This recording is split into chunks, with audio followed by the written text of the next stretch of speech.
नमस्कार दोस्तों, स्वागत है आप सभी का प्रतीक क्लासेस के यूट्यूब चैनल पर।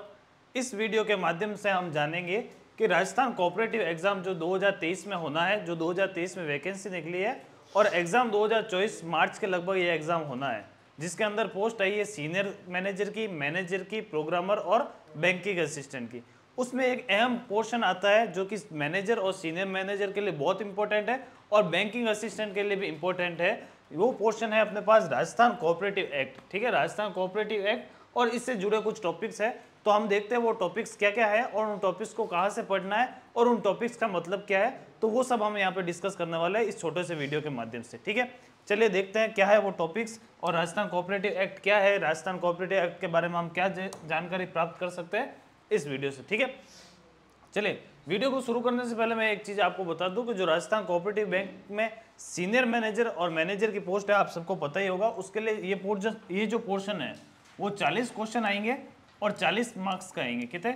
40 क्वेश्चन 40 मार्क्स का, यानी 200 में से 40 नंबर, यानी सीधा सीधा 20% हो जाता है। तो ये काफी ज्यादा इंपॉर्टेंट पोर्शन रखता है सीनियर मैनेजर और मैनेजर की पोस्ट के लिए, और काफ़ी ज़्यादा इंपॉर्टेंट रखता है अपने पास बैंकिंग असिस्टेंट के लिए, क्योंकि उसमें 10 नंबर का पोर्शन रहने वाला है जो कि 5% लगभग एरिया कवर करता है। ठीक है, तो वहाँ पे भी इंपॉर्टेंट रोल रहेगा, लेकिन उसमें क्या करेंगे हम थोड़ा सा उसको कंसाइज कर देंगे इन टॉपिक्स को जब हम पढ़ेंगे बैंकिंग असिस्टेंट के लिए, और जब मैनेजर और सीनियर मैनेजर के लिए पढ़ेंगे जब इस टॉपिक को हम क्या करेंगे थोड़ा सा एक्सपांड करेंगे कि कहाँ कहाँ से पढ़ना है और क्या पढ़ना है। ठीक है, सबसे पहले जो सिलेबस का पार्ट है वो सिलेबस का पार्ट देख लेते हैं हम।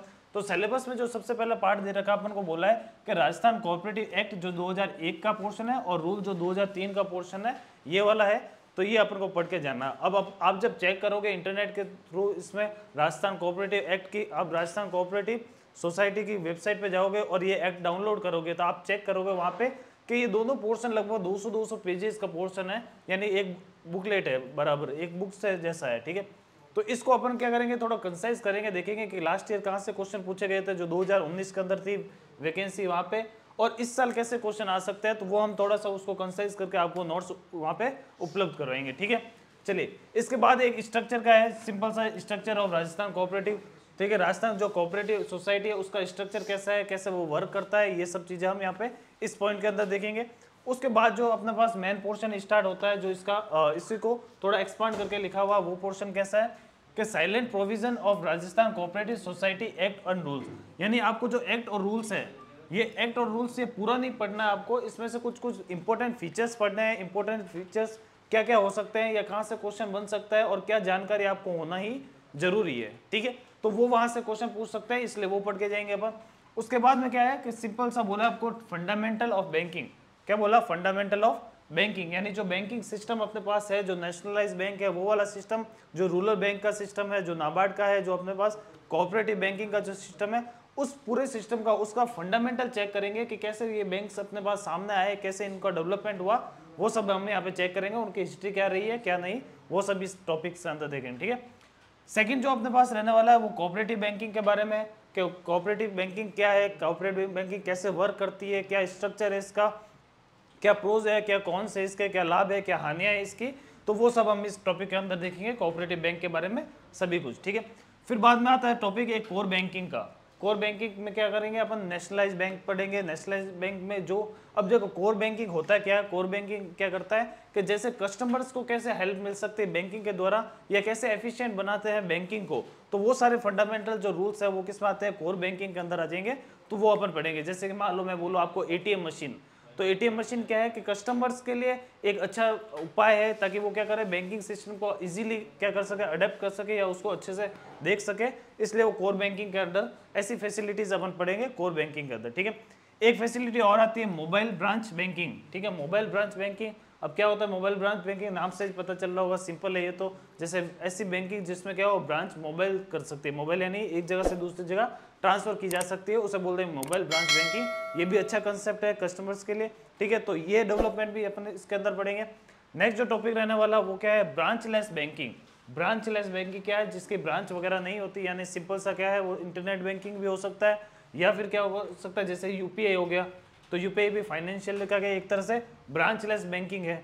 तो ऐसे जो कंसेप्ट आते हैं वो हम यहाँ के इस पोर्शन के अंदर पढ़ने वाला है। ठीक है, नेक्स्ट क्या है, इलेक्ट्रॉनिक बैंकिंग यानी ई बैंकिंग। ई बैंकिंग यानी सिंपल सा, जैसे हर एक नेशनलाइज बैंकिंग ई बैंकिंग सिस्टम पढ़ेंगे, साथ में कोऑपरेटिव बैंकिंग का क्या है ई बैंकिंग सिस्टम है, वो इस टॉपिक के अंदर हम डिस्कस करेंगे। ठीक है, जो नेक्स्ट टॉपिक अपने पास रहेगा बिजनेस फैसिलिटेटर। ठीक है, तो बिजनेस फैसिलिटेटर्स के अंतर्गत अपन क्या पढ़ेंगे कि बिजनेस कैसे कस्टमर को क्या करता है, फैसिलिटी प्रोवाइड करता है कोई भी, जिससे वो क्या करते हैं इजीली कोई भी बिजनेस प्रोवाइड कर सकता है, मतलब कोई भी बिजनेस इजीली कर सकता है कस्टमर।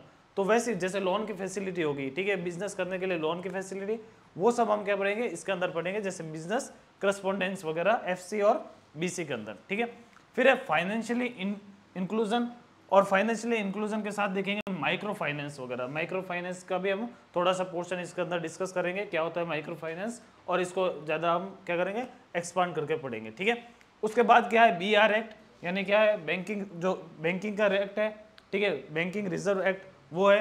RBI एक्ट, RBI का क्या एक्ट है वो पढ़ेंगे। नाबार्ड का एक्ट, तो ठीक है नेशनलाइज बैंक पढ़ेंगे, उसके साथ में RBI नाबार्ड ये सब चीज़ें पढ़नी पड़ेगी, क्योंकि आपको पता होगा जो कोऑपरेटिव बैंक है वो सीधा सीधा किससे जुड़ा होता है, RBI से जुड़ा होता है या नाबार्ड से जुड़ा होता है। ठीक है, तो ये एक्ट भी क्या करेंगे ज़्यादा इतना ही इंपॉर्टेंट रखते हैं अपने एग्जाम के अंदर। ठीक है, फिर क्या है प्रूडेंशियल नॉर्म्स है, कुछ नॉर्म्स पढ़ेंगे, जैसे prudential norms, income recognisation and asset clarification norms पढ़ेंगे।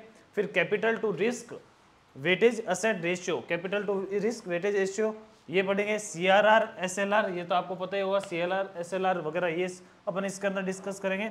फिर ट्रांसपेरेंट फाइनेंशियली डिस्क्लोजर, यानी फाइनेंशियली डिस्क्लोजर को कंपनी कैसे ट्रांसपेरेंट रख सकती है, कैसे उसकी ऑडिटिंग वगैरह होती है, वो सब इस टॉपिक के अंदर हम डिस्कस करेंगे। ठीक है, उसके बाद हम देखेंगे कि डेवलपिंग ऑफ बिजनेस प्लान, के बिजनेस प्लान कैसे डेवलपिंग किया होता है with the help of banking system. ठीक है, मार्केट एनालिसिस, बैंकिंग कैसे मार्केट को एनालिसिस करती है, कैसे अपनी पॉलिसीज को चेंज करती है, वो हम इस टॉपिक के अंदर पढ़ेंगे। फिर हम पढ़ेंगे प्रॉफिट प्लानिंग, कि प्रॉफिट प्लानिंग क्या होती है बैंकिंग सिस्टम की, वो कैसे प्रॉफिट जनरेट करती है, और कोऑपरेटिव बैंकिंग क्या करती है कि हेल्प करने के साथ साथ कैसे प्रॉफिट जनरेट कर सकती है अपना। ठीक है, तो वो भी हम इस टॉपिक में पढ़ेंगे, DAP वगैरह इसमें हम डिस्कस करेंगे। ठीक है, financially statement and ratio analysis, financially statement वगैरह रेशियो एनालिसिस करेंगे। एंड क्रेडिट एंड रिकवरीज के बैंक कैसे क्रेडिट आपको प्रोवाइड करती है और उनकी रिकवरीज कैसे करती है, साथ में क्या क्या उसका हेल्प हो सकते हैं बैंकिंग की। ठीक है, तो ये मोटा मोटी क्या था, जिससे सिलेबस आपको दे रखा है वही सिलेबस मैंने थोड़ा सा आपको एक्सपांड करके बताया, थोड़ा सा आपको मैं ट्राई कर रहा था कि आपको हर एक वर्ड की मीनिंग पता चले कि क्या हम पढ़ने वाले हैं इन टॉपिक्स के अंदर। ठीक है, इसके बाद हम क्या करेंगे एक एक टॉपिक्स को उठाएंगे, कहाँ से पढ़ना है कैसे पढ़ना है वो मैं आपको अभी डिस्कस करता हूँ, कैसे पढ़ना है कहाँ से पढ़ना है वो। इससे पहले एक बार देख लीजिए कि यही सिलेबस आपको जो हिंदी माध्यम के स्टूडेंट्स हैं, हिंदी माध्यम के स्टूडेंट वो कैसे पढ़ सकते हैं। ठीक है, लेकिन क्या है कि मेरी ये राय रहेगी, आपको ये एडवाइस रहेगी कि आप इस पोर्शन पूरे को क्या करें कि ज़्यादा से ज़्यादा इंग्लिश में पढ़ने का ट्राई करें, क्योंकि बैंकिंग और फाइनेंशियल ऐसे सब्जेक्ट है जिसमें क्या होगा काफ़ी सारी टर्म्स क्या आएगी इंग्लिश में आएगी, तो आपको ईजी रहेगा इंग्लिश में ज़्यादा पढ़ने से। ठीक है, लेकिन हिंदी वाले बच्चे भी हताश नहीं हो, वो यहाँ से देखेंगे सिलेबस क्या है, वही का वही सिलेबस मैंने लिखा है यहाँ पे। अपनी जो क्लास रहेगी वो बाकायदा बाईलैंग्वेज रहेगी, हिंदी में भी रहेगी इंग्लिश में भी रहेगी, तो किसी को कोई दिक्कत आने की संभावना ही नहीं है। ठीक है, चलिए अब जो मैं बताने वाला हूँ कि अपन ये पोर्शन कहाँ से पढ़ेंगे और कैसे पढ़ेंगे वो सुनिएगा। ये जो पोर्शन है मेनली क्या करेंगे अपन, अगर मैं बात करूं बैंकिंग असिस्टेंट के लिए तो उसमें बहुत ही छोटा पोर्शन 10 नंबर का पोर्शन आने वाला, 5% मार्क्स है ये वाला।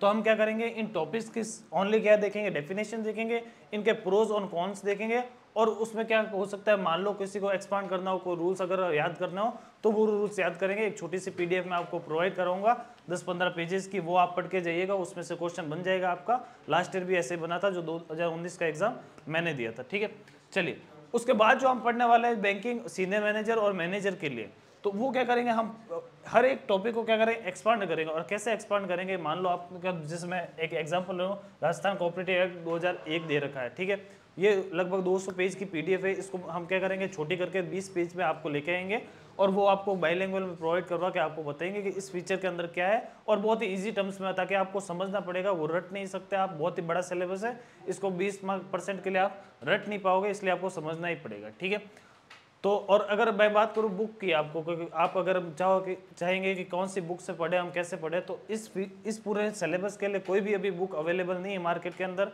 और कोई भी बुक है तो भी वो कोई अच्छी बुक नहीं है अवेलेबल, क्योंकि क्या कर रखा है इंटरनेट से वही कॉपी पेस्ट कर रखा है किसी भी बुक के अंदर। तो आप क्या कीजिएगा कि अगर आप सेल्फ से पढ़ना चाहें तो क्या कीजिए, हर एक टॉपिक को टॉपिक टू टॉपिक क्या कीजिए, सर्च कीजिए, उसको कॉपी कीजिए, पेस्ट कीजिए, अपने खुद के एक नोट्स बना लीजिए, ये आपको इजीली अवेलेबल हो जाएंगे इंटरनेट पर। अदरवाइज क्या करेंगे, हम यहाँ से आपको नोट्स प्रोवाइड करेंगे, आप वहाँ से उसको पढ़ सकते हैं इजीली, या अपनी क्लास के साथ साथ आप उसको डिस्कस करके पढ़ सकते हैं। कोई भी डाउट होगा तो प्रतिज्ञा क्लासेस में आप संपर्क करेंगे, ठीक है। तो इस वीडियो को देखने के लिए धन्यवाद। प्रतिज्ञा क्लासेस के चैनल को सब्सक्राइब करेंगे, कोई भी न्यू अपडेट के लिए हम इसकी क्लास रेगुलर करने वाले हैं नेक्स्ट सेशन से। Thank you.